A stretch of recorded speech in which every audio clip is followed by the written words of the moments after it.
今天这期视频，大咪不想讲那些虚头巴脑的新闻，我要用林阿姨的教训带大家打一场福利保卫战。哪怕你觉得自己很安全，我也请你务必坐下来，花点时间听完。因为接下来我要揭露的每一个规则，每一个数字，可能都价值几千甚至上万美金。说实话，过去的这1个月，是我从业这么多年来见过最惨烈也最让人心痛的1个月。就在昨天下午，我的办公室来了一位68岁的林阿姨。她不是那种爱给别人添麻烦的人，以前在制衣厂踩了几十年缝纫机，一双手早就变形了，平时总是笑呵呵的。但昨天她坐在我对面，整个人却像丢了魂一样，手里紧紧攥着一封信，眼泪怎么擦都止不住。她把信递给我的时候，手一直在抖。我一看信头，心就沉下去了。信里的内容非常冰冷，甚至可以说是残忍。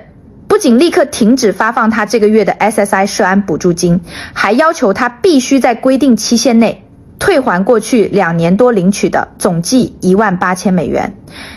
18000美元啊，对于像林阿姨这样每个月靠着几百块退休金和几百块补助金1分钱掰成2瓣花的老人来说，这哪里是账单，这简直就是天塌了。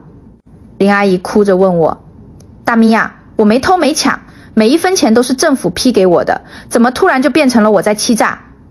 这日子还让我怎么过？是啊，为什么？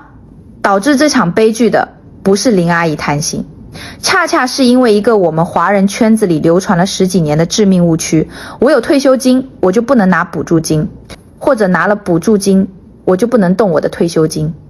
林阿姨就是因为不懂这2者之间那个精密的并发计算公式，在当初申请福利的时候，资产申报上犯了一个极其微小的错误。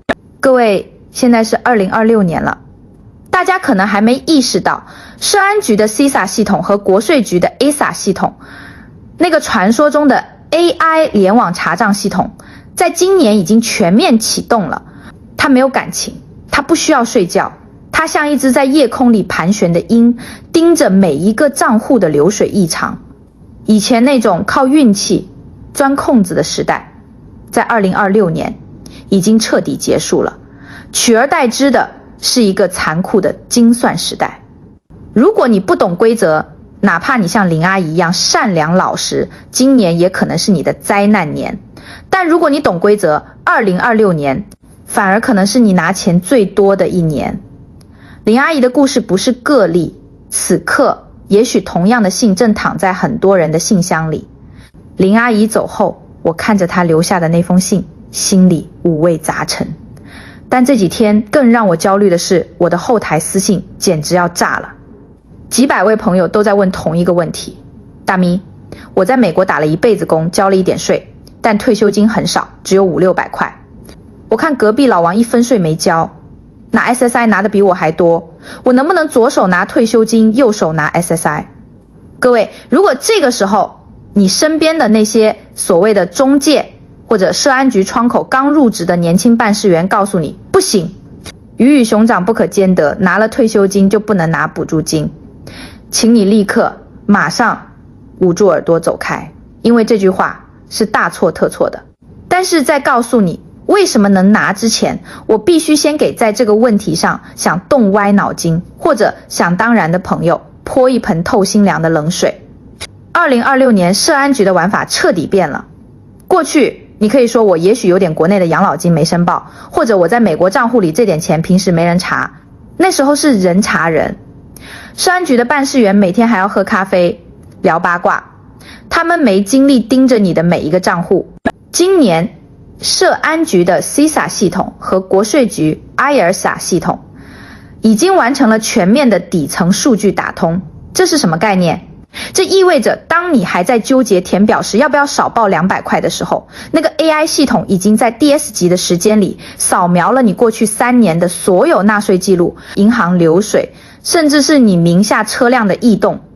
这个系统今年重点抓2类人。第一类是自作聪明的人，以为把钱转给儿女或者分批从海外转点生活费进来，系统看不见。我告诉你，在大数据面前，任何非正常的现金流波动都会像黑夜里的火把一样刺眼。一旦被 IRS 抓取到异常，推送到涉安局，启动的就是欺诈调查。那时候就不是退钱那么简单了，是信用破产。第二类是无知而恐惧的人，这类人最冤。就像林阿姨，因为听信了外面不能双拿的谣言，或者因为不懂规则，为了省一点点小钱，比如帮儿子挂名买个车省保费，结果硬生生把自己本来合法的福利资格给弄丢了。这就是2026年的大洗牌。所以别再幻想有什么法学教授能帮你钻空子，也别再听信那些老黄历了。我知道你们现在最想问的是什么，大咪，你刚才说鱼和熊掌可以兼得，到底是真是假？如果系统这么严，我还能怎么拿？我负责任的告诉大家，能拿，而且是光明正大的拿。在涉安局那个冷冰冰的系统深处，其实藏着一个特殊的身份代码，叫做 Concurrent Beneficiary。 很多朋友以为拿 SSI 补助金是吃救济，拿退休金 SSR 是吃老本，这两条路是水火不容的。错，在美国政府的顶层设计里，这两者其实是互补的关系。涉安局的系统里其实有一个特殊的计算公式，专门用来奖励那些年轻时工作过但退休金又不高的人。这个奖励机制我把它称为$20黄金法则。假设有2个老人住在同一栋楼里，隔壁老王一辈子没在美国工作过，没交过税，到了2026年他申请 SSI 能拿多少？就是联邦的标准红线$963，假设值，这是政府保他饿不死的钱。我们这边的李大叔年轻时在餐馆端盘子，报税不多，现在退休了，涉安局每个月给他发$600的退休金。如果不懂行的人会想，哎呀，李大叔有$600了，那 SSI 只要补给他363块，让他凑够$963不就行了吗？注意，奇迹就在这里发生了。涉安局的法律规定，在计算你的 SSI 扣减额时，前$20的任何收入必须被豁免。我们来算李大叔的这笔账，请大家一定要看仔细。第一步，算可数收入。涉安局看到李大叔有$600退休金，系统自动触发黄金法则，减去$20，600减20等于580。在涉安局眼里，李大叔的收入只有$580，而不是$600。第二步，算 SSI 补多少，用联邦标准$963减去那个被打折后的收入$580，$963减$580等于$383，这就是李大叔能拿到的 SSI 金额。第三步，终极到手金额，退休金$600，雷打不动加上 SSI 补助$383，合计$983，看懂了吗？隔壁没工作过的老王只能拿$963，而李大叔因为年轻时辛苦工作过，虽然退休金低，但他最终拿到的是$983，$983减$963等于$20，这就是政府对你年轻时付出过的肯定。你不仅能2份都拿，而且拿的比纯吃福利的人还要多，这就是并发受益人的秘密。但这还不是最刺激的，如果你的退休金卡在边缘，比如算下来你每个月只能拿$1的 SSI， 你可能会说，大咪，为了这1块钱我还要填那么多表，看那么多脸色，我不干。千万别傻，这$1的联邦 SSI 是一把金钥匙。SciFi-Star 只要你拿到这$1的联邦资格，你就自动解锁了州政府补贴。如果你住在加州，这把钥匙能帮你撬动每个月几百美金的州补贴。如果你在纽约，也有100多刀。更重要的是，它通常直接连着白卡的资格，帮你把看病的钱全省了。所以各位叔叔阿姨，只要算下来是正数，哪怕只有1块钱，也必须去申请。这就是4两拨千斤。但是赚钱的门路我告诉你们了，能不能守得住就是另一回事了。这就是为什么那么多华人申请被拒，或者像林阿姨一样被追债，因为你们家里可能埋着3个你们自己都不知道的隐形地雷，钱算清楚了。现在我们要讲讲怎么保命。绝大多数华人申请 SSI 失败，或者像林阿姨一样中途被砍，根本不是因为他们退休金太高，而是因为资产超标。SSI 有一条铁律，叫做资产限额，单身2000，夫妻3000。你可能会说，周主管，我银行里只有500块，我每个月钱都不够花，我很安全。真的吗？2026年的 AI 查账系统查的可不仅仅是你那张支票账户，在社安局的算法里有3个你看不见，但一踩就炸的隐形地雷。这3个雷，90%的华人家庭都踩过。第一颗雷，很多华人父母几十年前刚来美国时，为了给孩子留点保障，咬牙买了一份人寿保险。请立刻把你的保单翻出来看看。如果是储蓄型保险，它有一个东西叫现金价值。社安局不管你死后赔多少，它只管你现在退保能拿多少钱。如果你这张保单现在退保能拿回5000，对不起，在社安局眼里，你就是拥有5000美元资产的富人。5000大于2000，你的 SSI 资格当场作废。大咪支招，赶紧找你的保险经纪，看能不能转换成不计算资产的类型，或者在申请前处理掉。但要注意，如果是送给孩子，会有资产转移惩罚期，通常是3年。第二颗雷，为了省车险，帮儿子挂个名，这是最典型的因小失大。社安局规定，每人可以拥有1辆车自用，不限价值。你开奔驰、宝马都行，只要是用来看病买菜的。但是如果你名下有第2辆车，比如你儿子买车，因为他年轻保费贵，就挂在你的名下帮他省钱，那这第2辆车的市值会全额计入你的2000美元资产限额。为了帮儿子1年省那几百块车险，丢了你自己1年上万块的福利，这笔账算得过来吗？大咪支招，赶紧过户，别犹豫。第3颗雷，海外转账的死亡流水。以前大家觉得国内转点钱来美国没人管，但现在是2026年 ，IRS 的大数据早已覆盖了异常现金流。如果你每年都有大额资金从海外转入你的账户，或者你在填表时隐瞒了海外房产，一旦被抓取到，社安局启动的就不只是资产调查，而是欺诈调查。记住，诚实是底线，但如何合规的处理资产结构是技术避开了这3个雷。你以为就稳了吗？不，接下来的这一关才是真正的鬼门关。当你走进社安局办公室，面对那个冷着脸的面试官时，他问你的每一句话可能都是陷阱。特别是当他问你，你没钱付房租，这几个月是怎么活下来的？如果你回答错了一个字，你的福利可能会瞬间被扣掉1/3。各位，如果前面的资产排雷你都过关了，那么恭喜你，你终于坐到了社安局面试官的面前，或者是接通了那个决定命运的电话。这个环节叫 Percy 面试。请记住，坐在你对面的那个面试官，他的任务不仅仅是发钱，更是省钱。他会微笑着问你一些看似关心家常的问题，但这些问题里藏着一个巨大的陷阱。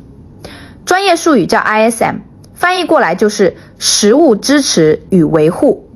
简单说，如果你住在儿女家，不付房租或者付的少，社安局就会认定，你儿女在养你，那你就不需要那么多钱了。结果是什么？直接从你的 SSI 里扣掉1/3，也就是大约321美元。想想看，李大叔本来能拿383美元的补助，如果因为这句话被扣掉321美元，他手里最后就只剩下62美元。甚至如果扣完是负数，资格直接取消，怎么破？大咪给你们准备了2个锦囊，请务必背下来。场景1，你住在儿女家，还没拿到福利，没钱付房租。面试官问，老先生，你银行里没钱，那你这几个月吃什么？住哪里？谁帮你付的水电费？错误回答。我女儿很孝顺，我住在她家，她帮我买菜，水电费也是她付。后果，完蛋，触发 ISM 扣款。系统判定你有隐形收入，福利立减321，正确回答。长官，我现在生活非常困难，但我不是白住的，我是租住在女儿家的。因为我现在没钱，所以我跟她签了债务协议，她帮我垫付的房租和伙食费都算是我借她的钱，等我的 SSI 福利下来了，我是要还给她的。这是我们的借条，听懂了吗？把赠与变成借贷。社安局承认这种协议，只要你有凭有据证明你是租客而不是被抚养者，这321美元就不会被扣。场景2，如何计算你要付多少房租？你不能随便说一个数字，比如我付100块房租。社安局不傻，他们有大数据的，你必须学会计算公平份额 fair share。大咪教你算，假设你女儿家一家3口，加上你一共4个人，这个家每个月的总开销，房贷、非租金加水电、煤气加食物是3000，那么你的公平份额就是3000除以4等于750，你需要和儿女签一份正式的房屋租赁合同，定好租金是750，拿到福利后每个月通过银行转账，千万别给现金，把这750转给儿女，留下转账记录作为证据。这一步棋走对了，不仅你能拿全额 SSI， 儿女收到的这笔房租还能帮他们分摊房贷压力，这就是真正的双赢。仗打赢了，钱批下来了，但这还没结束，拿到 SSI 资格的那一刻，其实是你和社安局 AI 系统长期博弈的开始。